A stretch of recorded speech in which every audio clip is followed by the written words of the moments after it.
didn't want a third person narration. The only chapter where I did that was with Selena with Amor Prohibido, because obviously she was killed when she was only 23 years old. So, but otherwise, everybody else, it's in their voice. So that set the time frame. And from there on, first we had like the massive songs, you know, Macarena, Living La Vida Loca, Enrique Iglesias, Bailando Despacito, of course. And then we started to look at those songs that I felt very strongly had really kind of marked a before and after. Like without this song, we wouldn't have had this, or this song created this. And that's how I started to build the book. Some of the songs are in English, you know, like Julio Iglesias, To All the Girls I've Loved Before, which is a chapter I love. There's 3 of those. There's Conga also by Miami Sound Machine and Gloria Estefan. And then Smooth by Santana.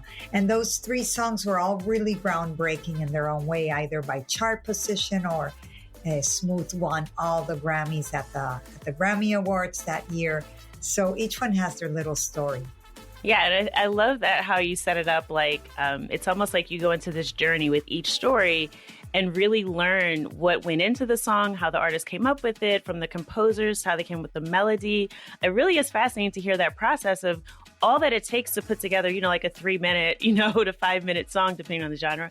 So it really is fascinating. I love how you break it down and then have it told in the voices of those artists and musicians. So we really get a sense of what they were feeling behind the songs and if it really matches up with, you know, how the music makes us feel, because we all have our own sort of personal emotional connection when we hear this music and it becomes a part of our lives. So I found that really, really fascinating.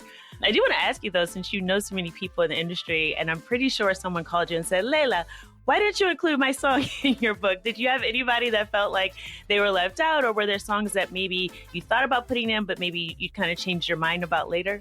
They haven't called me, but they've told me when I see them, they're like, oh, and why isn't my song here? And I feel terrible about that, I have to say, because I feel guilty because the people that have asked me, like their songs in a way should be there. But it reached a point where I had to cut the songs. You know, I had to say, okay, no more songs, this is it. And so we really went to the essentials. We did. Like there isn't a song by Maná, who I love. There isn't a song by Juanes. There isn't a song by, well, some of the new artists, I don't have their songs because I had made the cutting point was 2017 with Mi Gente. That was it. And then at the very end, we added Rosalia's Malamente. But like, I don't have Ozuna, who's a big favorite of mine, or Bad Bunny. So if I were to do a part 2, Romeo Santos. Or Maluma. Well, Romeo Santos, I wanted to put, and he wasn't available for the interview. So I said, well, fine, then no. And he is his own composer. So if I didn't have him, I had a problem. Yeah. He didn't have a story, right? Yeah. But, I mean, they had a point. I had more songs. I originally had a list of like 40 songs. And then we at one point decided 20 songs. It's going to be 20 and that's it. And that stops. And so I had to be very draconian with it. So I had to choose, okay, this one or this one. And it's not a reflection on the songs. So it's not that. It's because some songs were not huge, like Los Tigres del Norte, Contrabando y Traición. That wasn't a huge song. But I left it because I felt it was a song that really opened the door to all the narcocorrido genre as a musical genre and as a TV genre and as a film genre. So I think that song had a lot to do. So there were different reasons for including the songs that might not seem obvious, but that go beyond just popularity. Okay, that's good to know, because it's not just like, oh, all the songs that hit #1 for like 10 weeks or something like the Billboard criteria. You actually were very intentional about the songs that you chose to put in the book. Yes. And for example, El Gran Varón by Willie Colón, that song wasn't Willie's biggest hit ever, but I thought it was so important that that song talks about being gay from a male point of view at a time when no one was talking about that. I mean, that was a topic that wasn't being touched with a 10-foot pole. And for Omar Alfano, who's a fabulous songwriter, to write the song, and then for Willie Colón, who's, he plays the trombone. I can't imagine anybody more macho sounding and looking than Willie Colón. To record it, I think was a huge statement and very eye-opening. Kind of like, oh, wow, you can really say anything you want in a song. But the song is good. That was one of the songs that surprised me the most, one of the stories, because I have to tell you, when I first heard the song, it wasn't when it first came out. So I wasn't aware of like all the controversy about it. So I found out about it when I started dancing salsa, and it was one of the songs I know I've danced to before.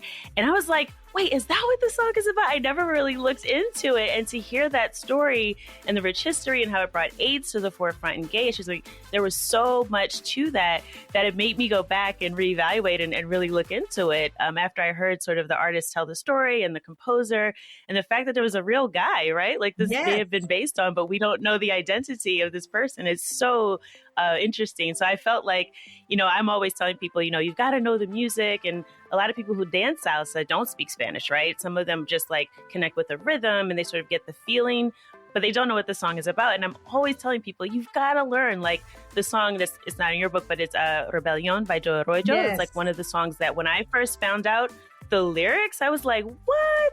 This is about a slave rebellion in Cartagena, Colombia. And it's a dance song. It's not like this song you sit and think about it.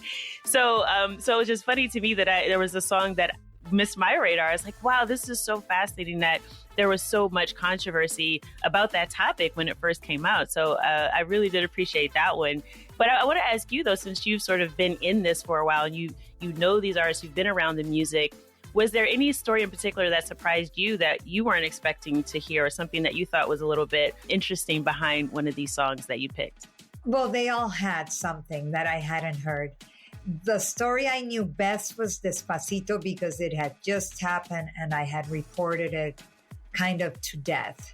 But aside from that, I had never sat down with them to talk so specifically about a song. So there was something in every story that was very surprising that I had no idea. Like in Conga. Conga is a cool example because it's a song that's so well known. I've interviewed Gloria so many times, but this was the first time I really sat down with her to talk just about this very specific song.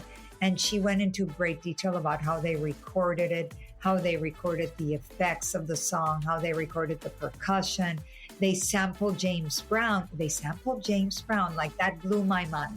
Yes, and mine all too. These years, yeah, right? Like all these years of hearing that song, I had no idea. I was like, really? Like I went back and I'm like, oh my God, they do. Like I didn't know this.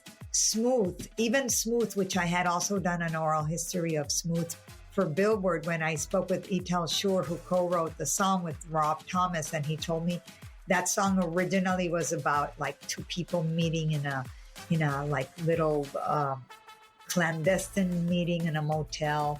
And they changed that whole story and made it's kind of like the